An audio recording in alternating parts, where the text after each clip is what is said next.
આજે પવિત્ર ધરાવી સામઢી મટાવાસ કસરાણી દાદાના પરિવારમાં જે પ્રયાગરાજ જે કુંભનો મેળો કહેવાય એમાં અમારે 5 ભક્તો ગયા અને આજ શક્તિમાં બહુચરમાના ખોળે જે પ્રસંગ રાખ્યો એ વાતને ખૂબ ખૂબ ધન્યવાદ છે. કારણ કે ભક્તો હજી ત્યો જ હતા અને જે એમના દીકરાઓની ખરેખર તાળીઓથી વધાવવા જેવા તો છે. કારણ કે એ તો હજી આયા નતા. મન કે બાપુ અમે તમારી જોડે આવતા હતા. કીધું કેમ? કે જે અમારા પિતા બધા કુંભના મેળામાં ગયા છે ને અમારે ભજન માતાજીના સાનિધ્યમાં રાખવા છે. એટલે ધન્યવાદ છે આવા દીકરાઓને. અને આ ભાગીરથ પ્રસંગ રાખ્યો. અહીંયા સંતો મંતને બોલાવી ખરેખર એક આ ભાગીરથ ગંગા અહીંયા પણ ઉતારી એ વાતને ખૂબ ધન્યવાદ છે. તો વ્યાસપીઠને દીપાવનાર તમામે તમામ અહીંયાના વંદનીય સંત મહાજનો, ભક્તજનો, ગામના માતાઓ બેવનો દરેકને જય ગુરુ મહારાજ.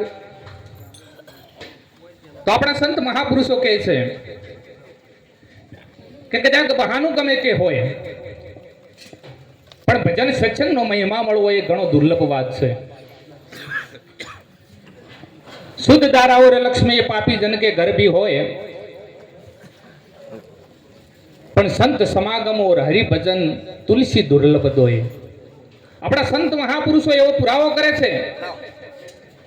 શુદ્ધ એટલે પુત્ર, પરિવાર, દારા એટલે પત્ની, સંપત્તિ, આ બધું કે પાપીજન હોય ને પાપીના ઘેર પણ હોઈ શકે પણ આવો સંતોનો સમાગમ અને હરિભજન છે ને એ કોઈક ભાગ્યશાળી જીવાત્મા હોય તેનાથી હોય છે. અને આજ તો આ જે પ્રસંગ એક સોનામાં સુગંધ ભળી ગઈ. કારણ કે આજ શક્તિમાં બહુચર માના ખોળે આ પ્રસંગ કરવામાં આવ્યો છે.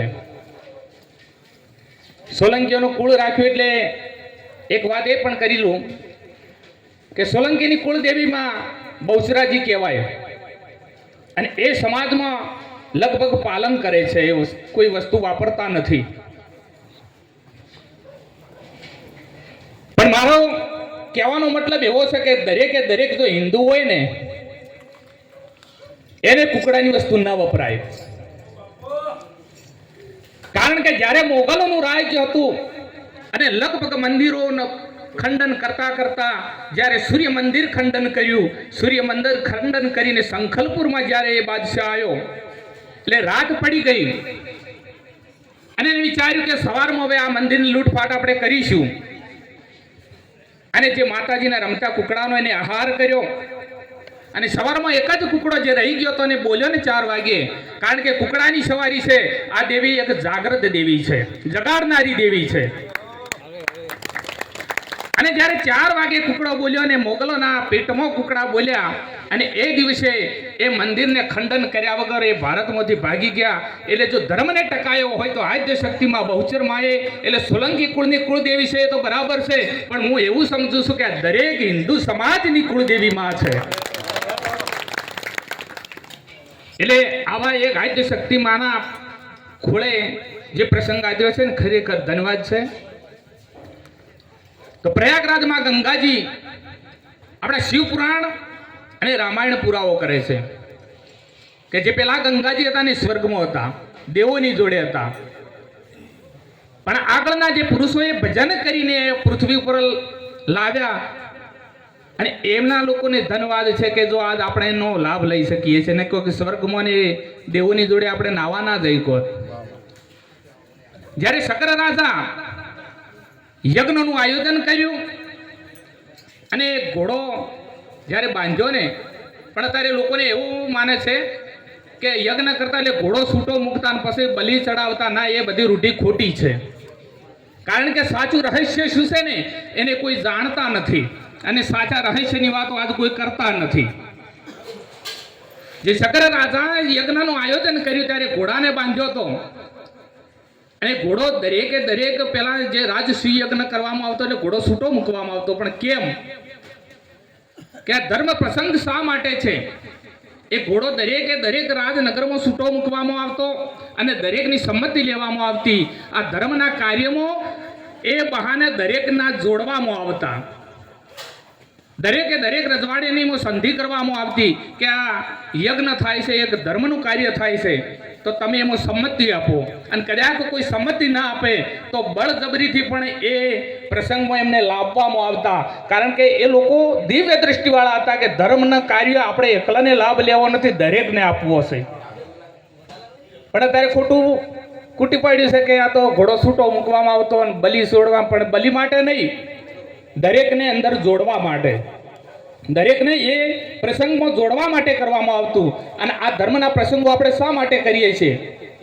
એક દરેકને જોડવાનું કાર્ય છે. આ જે તહેવારો છે, કોઈ આવા ભજન સત્સંગ છે, આવા બધા જે પ્રસંગો ઉજવવામાં આવે છે અને દરેકને આપણે શેણ સંબંધીને બોલાવીએ છીએ, આ આપણને શું સૂચવે છે?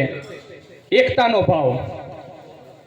આપણા પ્રસંગમાં દરેક સામેલ થાય અને એકતાનો ભાવ થાય, એકબીજાનો ભાવ તૂટે, એટલા માટે આ પ્રસંગો ઉજવવામાં આવે છે. એટલે જ્યારે એ ઘોડો છૂટો મૂકવામાં આવ્યો હતો, એ બાંધેલો હતો ને ઇન્દ્રને ચિંતા થઈ. કારણ કે જો આ કદાચ એવું હોય ને, કોઈ ગામમાં કદાચ સારો ગાવાવાળો થઈ જાય ને તો એ બીજાને વળી ચિંતા પહેરે કે હવે આ ગાતે શીશી ગયા છે, હવે અમારો ચાન્સ ઘટશે. કારણ કે આવું ઘણાને પડ્યું હોય. જો કદાચ એક સરપંચ આવી જાય ને બીજો જો કદાચ સારું કાર્ય કરવા મળે ને તો કે મારું હવે આ ના જીત છે, આપણે નહીં આવો. પણ ના, એવું નથી. એટલે ઇન્દ્રને ચિંતા થઈ, કારણ કે એને રાજ ભોગવવાનો રાજા હતો કે કદાચ આ રાજશ્રી યજ્ઞ પૂરો થાય તો સગર રાજા મારા સ્વર્ગનું રાજ લઈ લે છે. એટલે ઇન્દ્રએ જે કપિલ ઋષિના આશ્રમમાં આ ઘોડો બાંધી દીધો. હવે ઘોડા વગર આ યજ્ઞ પૂરો ન થાય. એટલે જેમના 60,000 એમ કહેવાતું કે પહેલા મંત્રથી ઉત્પન્ન થતા બધું, અને 60,000 જેના દીકરા મૂકવામાં આવ્યા ને ખોળવા માટે, ખોળતા જ્યારે કપિલ ઋષિના આશ્રમમાં ગયા એટલે ક્રોધાયમાન થયા. કારણ કે સમજુ માણસ વિચારીને વાત કરે.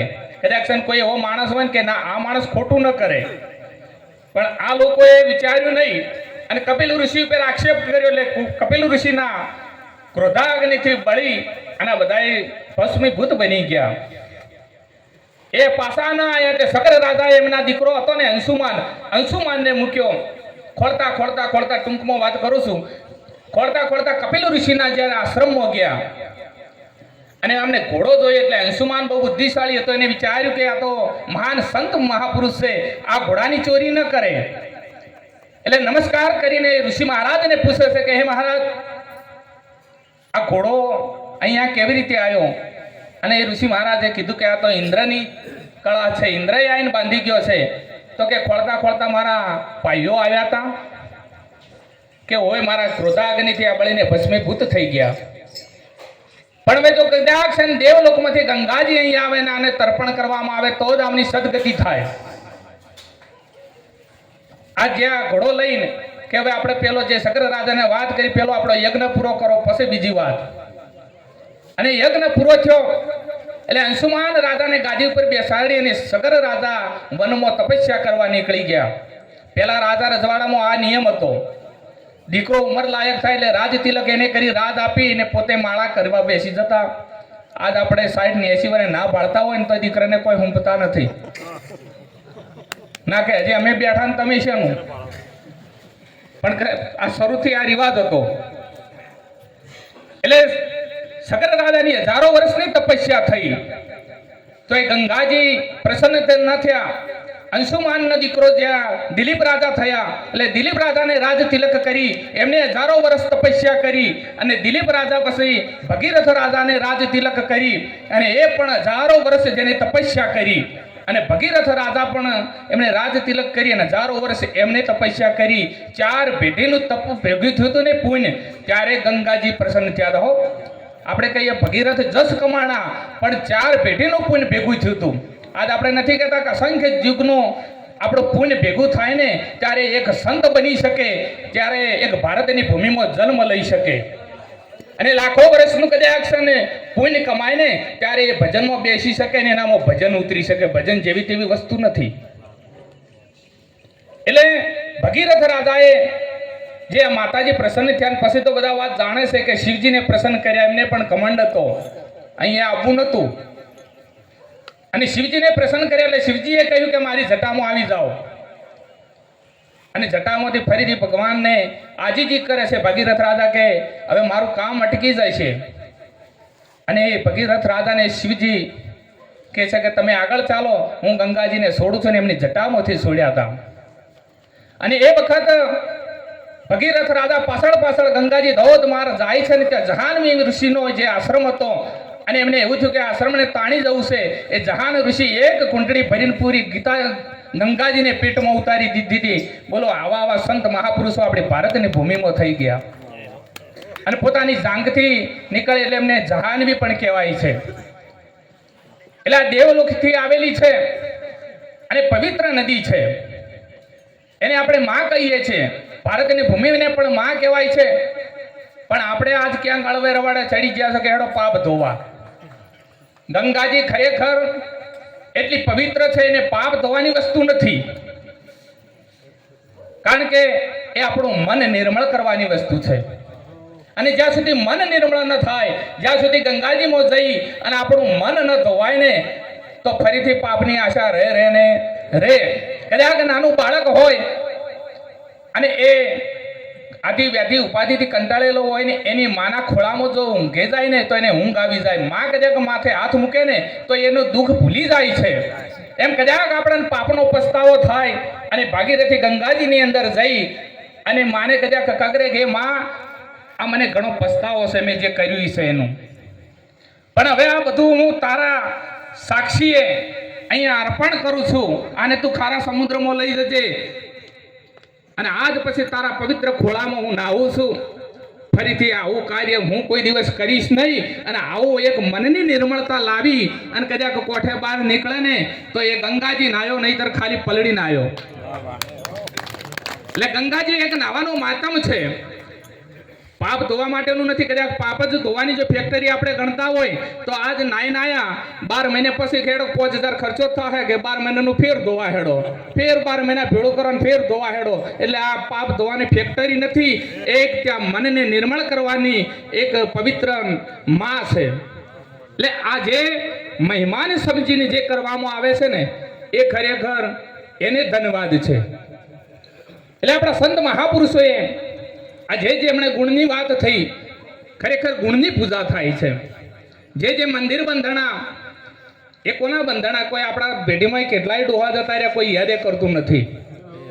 પણ જેને જેને કંઈક કર્યું છે, જેને સંત મહાપુરુષનો સત માર્ગ પકડ્યો છે એની પૂજાઓ થાય છે ને એમની આરતીઓ થાય છે. બાકી બીજા કોઈની પૂજા ન થાય. પણ ધારા પકડાય. મેં એમણે કહ્યું કે ગંગાજીમાં જઈને ધારા પકડાય, એવી ધારા કોણે પકડી હતી? એક સંતનું શરણ છે ને એ પણ એક ગંગાજી જ છે. અને એ સંતના શરણની ગંગા જેમ કોણ નાહ્યું તો એક જેસલ નાહ્યો હતો અને પલમો પીર થઈ ગયો હતો. જ્યારે હોડી આલક ડોલક થવા માંડી હતી ને અને ત્યારે તોરલના તો મુખ ઉપર ક્યાંય નિરાશા હતી નહીં. પણ પેલો કાળ ઝાડ હતો ને પૂરી ધરા ધ્રુતી એનાથી છોકરા સાના રહેતા ને એ દિવસ પરસેવો થઈ ગયો. કારણ કે પરમાત્માની કળા એવી છે ને, આપણે એમ કહીએ કે મારી પાસે સત્તા છે, હું કોઈને ગોઠું નહીં, મારી પાસે તાકાત છે, હું કોઈને ગોઠું નહીં, મારી પાસે પૈસો છે, હું કોઈને ગોઠું નહીં. પણ આ બધી આપણી વ્યામ છે. કારણ કે અકળ કળા હોય ને તો એ કુદરતની પાસે છે. આપણી કળા છે એ કળામાં આવે, પણ એની કળામાં ના આવે એટલે એને અકળ કળા કહેવાય છે. કારણ કે રણાકંશને માગવામાં કોઈ બાકી નતું રાખ્યું અને તોય ભગવાને એનો વધ કર્યો હતો. એમ જેસલ માના શરણે જઈને કહે છે કે હવે પગમાં લોબો પડી જાય છે તોરલના. એ માં બધા ભલે કહેતા હોય રાણી, પણ એવું નતું. એ ગુરુ સમાન માનવામાં મળ્યો તો એ દિવસથી કે માં હવે જો બચાવી શકે તો આમાંથી તું જ બચાવી શકે. તોરલ કહે છે કે તું તો કાળ ઝાડ ગુંડો કહેવાય, ડાકુ કહેવાય, તારાથી ધરા ધ્રુજે છે ને તલવાર ગાઢ ને ભલા આદમી શું બી હોય છે. એ દાડે જેસલ એમ કહે છે કે કદાચ બહાર હોત ને તો ગમે તે કરત, પણ હોય મારું કોઈ જોર આજ હેડે એમ છે નહીં. પણ હવે બચાવી શકે તો તું બચાવી શકે. તો એ દિવસે હમણાં વાત થઈ એમ બીજું કોઈ નતું કીધું, કોઈ તંત્ર મંત્ર બોલવાની વાત નથી કે તું જે તારો ધર્મ ભૂલ્યો છે ને એ ધર્મને સંભાળી લે. કારણ કે પરમાત્માએ તને આ દેહ આપ્યો છે, એમાં મા બાપ નિમિત્ત બન્યા છે. 9 માસ તારી વેદના વેઠી અને તને માએ જન્મ આપ્યો છે. તને શું કરવા માએ જન્મ આપ્યો તો એ તું ભૂલી ગયો છે. તને શા માટે પૃથ્વી પર પરમાત્માએ મૂક્યો તો એ તું ભૂલી ગયો છે. અને એ ધર્મ જે તું ભૂલ્યો છે ને, કારણ કે ધર્મ બધાનો એક હોય. આજ ઘણા ધર્મો વધી ગયા છે ને ડખા એમાં ઉભા થયા છે. કારણ કે ધર્મ શું છે? બીજા જીવને દુખી ન કરે એનું નામ જ ધર્મ. તમે જે વાળાને માનો છો, જે સંપ્રદાયને માનો છો ને તમારી ફરજને અદા કરો, એ ફરજ છે ને એ જ ધર્મ. અને ફરજ શું કહે છે કે બીજા જીવને દુખી ન કરવો. આપણે બીજા જીવને દુખી કરો એ ધર્મ નથી, એ ધર્મ છે. કારણ કે હમણાં એક જગ્યાએ પ્રશ્ન થયો હતો કે દરેક ધર્મ છોડી અને મારા શરણે આવો આવો ભગવાને શા માટે કહ્યું? પણ એવું નથી. દરેક ધર્મને છોડીને પરમાત્માએ ખોળે આપવાનું નથી કીધું. દરેક અધર્મ છોડીને મારા શરણે આવો એવું પરમાત્માએ કીધું છે. પણ ક્યાંક ક્યાંક આપણે સમજવામાં ભૂલ થતી હોય છે. નહીં તો પેલા એક બાઈ હતા અને દુકાનની અંદર ગયા કે મને ચોખા આપો, એટલે ચોખા તોડીને આપ્યા. એક મુસલમાનની બાઈ આવી કે મને ચાવલ આપો, એટલે ચોખા કે ચાવલ તો એકનું એક જ છે. એ ડબ્બામાં પેલા તોડવા મળ્યા એટલે પેલી બાઈ કહે છે કે એને ચાવલ માંગ્યા છે, તમે ચોખા કેમ આલો છો? કે તો ચાવલ કોઈ ચોખા કોઈ એક જ છે. કારણ કે ભાષામાં ફેર પડ્યો, કોઈ ખુદા કે કોઈ પરમાત્મા કે કોઈ ગોડ કે, બાકી વસ્તુ એક ને એક છે. પણ આ પોતાના પેટ રળવા માટે આજ ધર્મના નામે ખોટી સલાહો આપી અને અંદરો અંદર લડાવવાનું કર્યું છે. બાકી ધર્મ કોઈનો અલગ હોય જ નહીં. માનવ ધર્મ એક જ છે. અને બધા એમ કે કદાચ મોગલોનું રાજ આવી જશે, એવી બીકો ગાલવામાં આવે છે. હાલ મોગલોનું રાજ થઈ જશે, આપણને વખો પડશે. પણ એને સાચવવું આપણે તો પેલું જાગૃત થવું પડશે. કે મારો અનુભવ હું કહું છું, જો ખોટું હોય તો કહેજો. કારણ કે આજ આપણા ધર્મના વિરોધી બીજા કોઈ નહીં, આપણે જ બન્યા છીએ. જે વાર પરબલાઓ જે આપણે છે ને તહેવારો, આપણે એક જ દિવસ પૂરતું રાખ્યું છે. એ તહેવારો શા માટે છે? કે આપણે ભારતની જે સંસ્કૃતિ છે એને 12 મહિને એક દિવસ ઉજવી અને કાયમ માટેની સંસ્કૃતિને ભૂલી ન જઈએ એટલા માટે યાદ કરાવવા માટેના તહેવારો છે.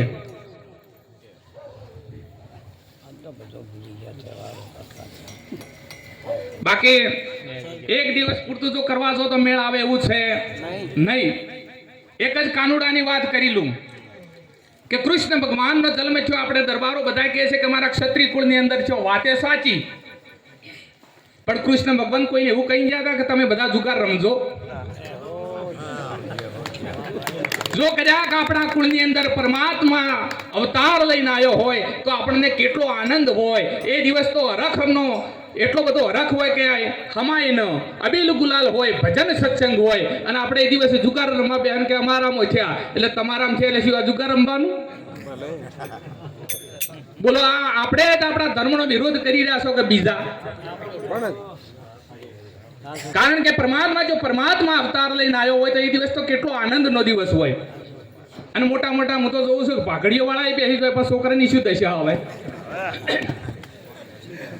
કારણ કે ઘરનો મોભજ જો ઓકો હોય ને તો આખું ઘર ઓકું જ દેખાય. એટલે આમાંથી જાગૃત થવાની જરૂર છે. હમણાં મેં વાત કરી તેમ કદાચ 12 મહિનામાં 4 વખત નવરાત્રી આવે.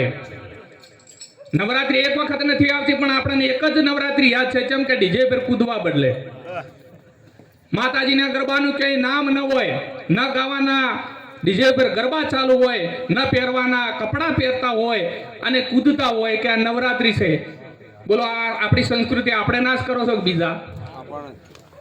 એટલે આપણે કદાચ જો આપણી સંસ્કૃતિને સાચવીશું ને તો દુનિયામાં કોઈની તાકાત નથી. આ દેવો શા માટે છે? ધર્મને માટે છે. અને તરવાલો લઈને બેઠા છે. પણ આપણે એમના શરણે જઈ અને એમની સલાહ સૂચન જે એમને સંસ્કૃતિ બહાર પાડેલી છે એ સંસ્કૃતિને અપનાવીશું ને તો આ જગતમાં કોઈની તાકાત નથી કે આપણા ઉપર રાજ કરી શકશે. પણ આપણે જ આપણે વિરોધી બન્યા છે. અને આપણે સંસ્કૃતિ જાળવવાની છે.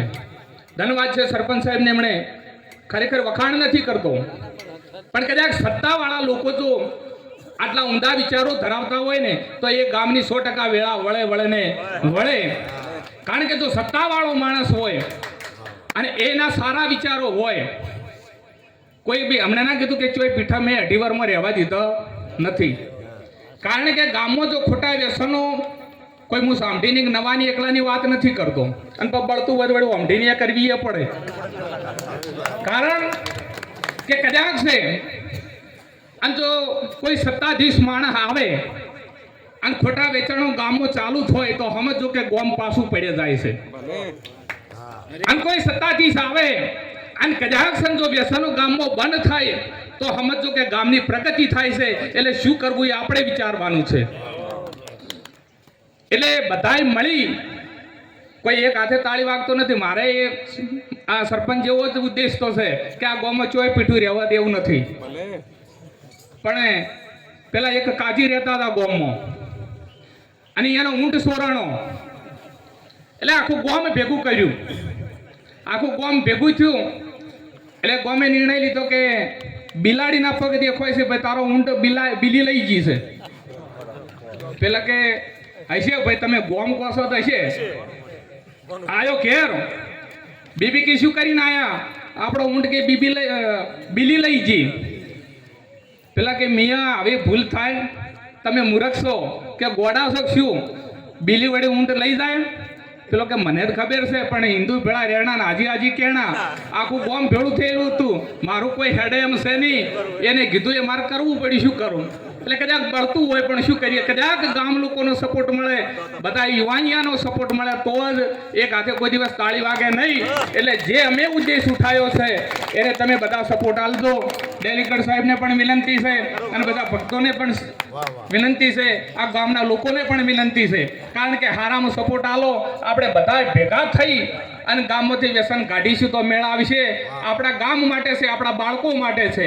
અને કદાચ ના માને એ પછી આપણો નહીં, એટલું નક્કી રાખજો. આપણો નહીં. જે ગામને નુકસાન કરતા હોય, હું તો કહું છું મારો ભાઈ જ હોય, પણ ગામને નુકસાન કરતા હોય એ આપણો નહીં. અને ગામને સપોર્ટ આલતો હોય હારામાં એ આપણો. ભલે સદગુરુદેવ કી જય.